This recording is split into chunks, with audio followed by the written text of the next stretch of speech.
So well guys, आज मैं आप लोगों को जो मूवी एक्सप्लेन करने जा रहा हूँ वो एक 2006 में रिलीज हुई अमेरिकन मूवी है। ओवरऑल ये काफी बढ़िया मूवी है। तो गाइज बिना ज्यादा टाइम वेस्ट किए चलिए बढ़ते हैं मूवी की तरफ। इस मूवी में हमें एक बेन नाम का लड़का दिखाया जाता है। वो 25 साल का हो चुका था और उसकी जिंदगी भी ठीक ठाक चल रही थी। बेन एक आर्टिस्ट होता है और उसके शौक बहुत निराले थे। जहाँ नॉर्मल आर्टिस्ट पेड़ पौधों का ड्राइंग बनाते थे, वही हमारे हीरो को पसंद था लड़कियों की ड्राइंग बनाना। दरअसल बेन के पास एक सुपर पावर थी जिसके मदद से वो टाइम को फ्रीज कर सकता था। वो इस पावर का इस्तेमाल करके टाइम को फ्रीज करता था और लड़कियों के कपड़े उतार कर उनकी पेंटिंग्स बनाया करता था। दरअसल वो लड़कियों के बॉडी की तरफ बहुत अट्रैक्ट होता था। उसका ये आदत बचपन से ही था, क्योंकि वो बचपन में जिस अपार्टमेंट में रहता था उसके सामने वाले रूम में एक लड़की रहती थी जो कि बिना कपड़ों के घुमा करती थी। बेन भी उसे देखकर बहुत आनंद उठाता था और जब वो स्कूल में पढ़ता था तो वहाँ एक लड़की थी जिसका नाम था नटालिया। ये लड़की पैसों के बदले लड़कों को अपना प्राइवेट पार्ट्स दिखाया करती थी और बेन और उसका दोस्त भी उसके पास अक्सर जाया करते थे। मूवी के स्टार्टिंग सीन में हमें एक क्लासरूम दिखाया जाता है जहाँ पर स्टूडेंट्स एक नेकेड आदमी का पिक्चर बना रहे होते हैं। बेन भी उसी क्लासरूम में था,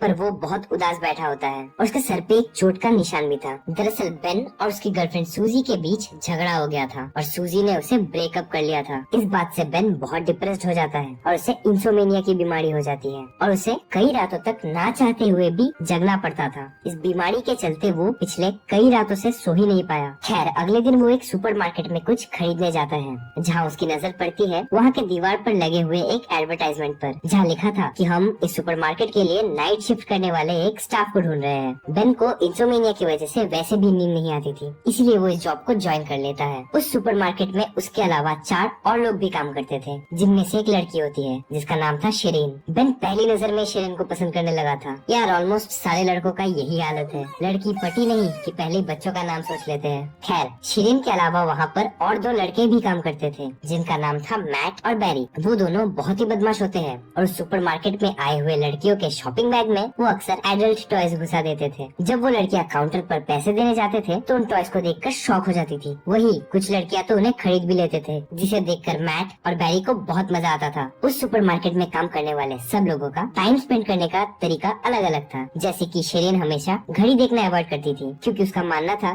कि घड़ी देखने से टाइम बहुत स्लो पास होता है। बेन के लिए यहाँ भी टाइम स्पेंड करना बहुत मुश्किल हो जाता है, तो इसीलिए वो अपने सुपर पावर्स का इस्तेमाल करता है और टाइम को फ्रीज कर देता है और वो सुपरमार्केट में यहाँ वहाँ घूमने लगता है। वो वहाँ आए कुछ लड़कियों के कपड़े उतारता है और उनकी पेंटिंग्स भी बनाता है। जो भी बोलो यार, बंदे का दिल साफ है, क्योंकि पेंटिंग्स बनाने के बाद वो वापस से उन्हें कपड़े पहनाकर वहाँ से चला जाता है। एक दिन बेन और उसके कलीग्स उसके बॉस के लिए फुटबॉल मैच खेलने जाते हैं, पर उन्हें तो फुटबॉल खेलना आता ही नहीं था और इसीलिए वो लोग बहुत बुरी तरीके से मैच हारने लगते हैं। बहुत देर तक मैच चलता है और बेन का टीम एक भी गोल नहीं कर पाती है, इसीलिए बेन बहुत स्ट्रेस्ड हो जाता है और फिर से अपना पावर्स का इस्तेमाल करके टाइम को फ्रीज कर देता है। वो वहाँ से सीधा रेस्टरूम में जाता है और एक जूस की बोतल उठाकर पीने लगता है। तभी उसे एक आदमी फ्रीज होने के बावजूद भी मूव करते हुए दिखता है। बेन जब उसके पास जाता है तो वो वहाँ से भाग जाता है। उसे देखकर बेन को समझ आ जाता है कि वो अकेला नहीं है जो टाइम को फ्रीज कर सकता है। खैर अब जब वो टाइम को फिर से नॉर्मल करता है तो फुटबॉल सीधे आकर उसके बॉस के चेहरे पर लगता है और उसके नाक से खून भी बहने लगी थी, इसीलिए उन्हें जल्दी से हॉस्पिटल ले जाया जाता है और वहाँ मौजूद सारे लोग भी अपने अपने घर चले जाते हैं।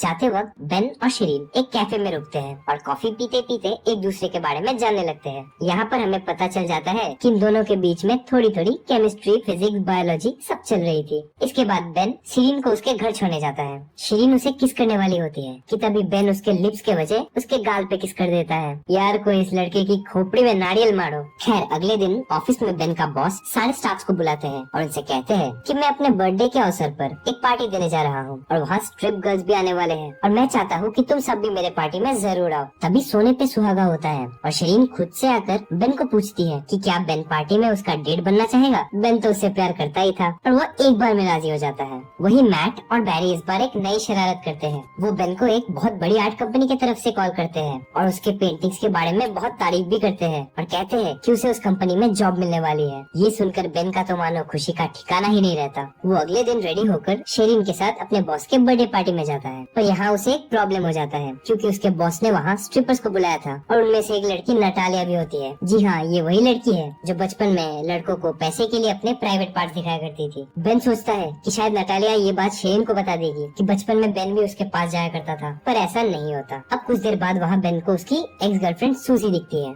दरअसल अब वो बेन के बॉस के भाई के साथ रिलेशनशिप में थी। सूजी बेन के पास आती है और अपने पास्ट में की गई गलतियों की माफी भी मांगती है, और तो और वो बेन को छोड़ने की वजह से बहुत शर्मिंदगी महसूस कर रही थी। तभी वो आगे आती है और बेन को किस करने लगती है, पर बेन उसे पीछे धकेल देता है क्योंकि अब वो शेरिन को पसंद करता था। तभी वहाँ शेरिन भी आ जाती है। वो बेन और सूजी को किस करते हुए देख लेती है और उसे गलत समझ लेती है। बेन को ऐसे किसी और लड़की को किस करते हुए देखकर शेरिन को बहुत बुरा लगता है और वो वहाँ से जाने लगती है। बेन जब शेरिन को जाते हुए देखता है तो वो फिर से टाइम को फ्रीज कर देता है, पर वो टाइम को तो रिवर्स नहीं कर सकता ना, इसीलिए वो लाचार था। उसे पता था कि टाइम को नॉर्मल करते ही शेरिन वहाँ से चली जाएगी, पर वो और कर भी क्या सकता था, इसीलिए वो फिर से टाइम को नॉर्मल कर देता है और शेरिन भी वहाँ से चली जाती है। अगले दिन वो शेरिन को मनाने के लिए उसके घर जाता है, पर शेरिन का गुस्सा इतना जल्दी कहाँ शांत होने वाला था। वो बेन को बहुत बुरा भला कहती है और बेन को वहाँ से भगा देती है। अगले दिन जब बेन सुपरमार्केट में जॉब पर जाता है तो वहाँ उसे शेरिन की कुर्सी खाली मिलती है। इसका मतलब ये था कि शेरिन ने बेन के वजह से जॉब भी छोड़ दिया था। जिसके बाद थका हारा बेन अपने घर चला जाता है और पूरी रात शेरिन के बारे में ही सोचता है। खैर उसके पास अभी एक ही रास्ता बाकी होता है।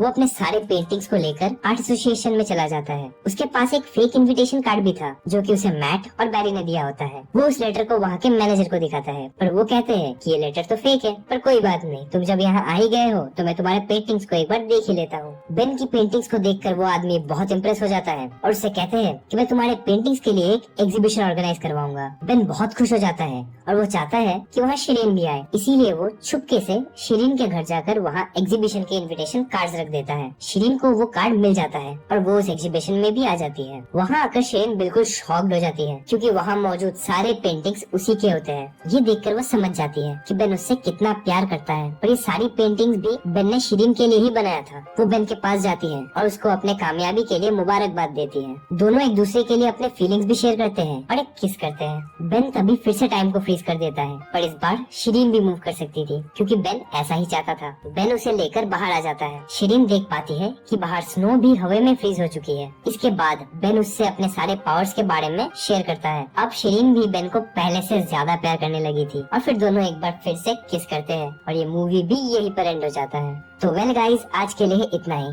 अगर वीडियो पसंद आए तो इस वीडियो को लाइक करना बिल्कुल ना भूलें। वैसे मैंने कुछ दिन पहले ही ऐसी ही एक मूवी की स्टोरी एक्सप्लेन की थी। अगर आपने उसे नहीं देखा है तो स्क्रीन पर आ रहे लिंक पर क्लिक कीजिए और उसे जरूर से देख लें। और दोस्तों, जितने भी लोग मेरे यूट्यूब चैनल पर नए हैं वो ऐसी ही मजेदार वीडियोस देखने के लिए मेरे वीडियो को जरूर से लाइक करें और यूट्यूब चैनल को भी जरूर से सब्सक्राइब कर दें। Thanks for watching, see you soon. Thanks for watching. Like, comment and subscribe. Hurry up.